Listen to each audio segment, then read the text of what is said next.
شک والی چیزوں کو چھوڑنا، حدیث پاک کا مفہوم۔ اس حدیث کا مطلب بتا دیں کہ ان چیزوں کو چھوڑ دو جو تمہیں شک میں ڈال دیں، ان چیزوں کے لیے جو تمہیں شک میں نہ ڈالیں۔ عبداللہ حامد، انڈیا سے۔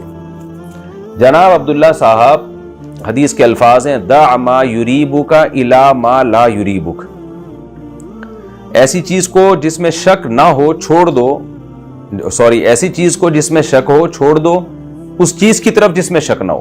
کیا مطلب؟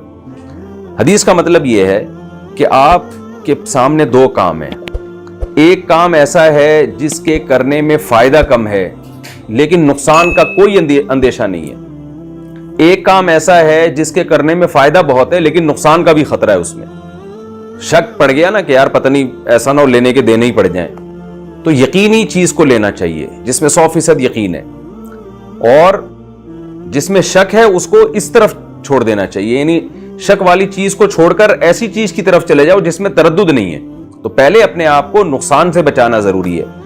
اسی کو فقہا اپنی اصطلاح میں کہتے ہیں کہ دفع مضرت یہ جلب منفعت پہ مقدم ہے، یعنی آپ کے سامنے دو راستے ہیں، ایک راستہ ایسا ہے جس میں فائدہ تو ہے لیکن نقصان کا بھی خطرہ ہے، اور ایک راستہ ایسا ہے جس میں فائدہ نہیں ہے لیکن نقصان کا بھی خطرہ نہیں ہے۔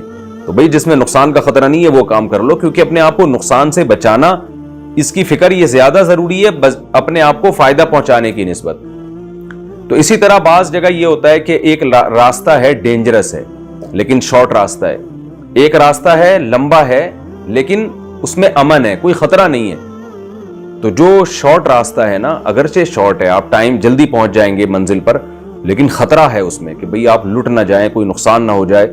تو یہاں حدیث کا مفہوم کیا ہوگا؟ بھئی جو شک والا راستہ ہے اس کو چھوڑ دو، کوئی بات نہیں، تھوڑا آپ لمبا راستہ اختیار کر لیں لیکن اس میں آپ کو نقصان کا اندیشہ نہیں ہے۔ تو جب بھی دو راستے آپ کے سامنے ہوں یا چند راستے آپ کے سامنے ہوں یا چند کام آپ کے سامنے ہوں، تو آپ نے سب سے پہلے اس میں یہ دیکھنا ہے ان میں سب سے زیادہ سیف راستہ کون سا ہے، محفوظ راستہ کون سا ہے، اس محفوظ راستے کو آپ نے اختیار کرنا ہے۔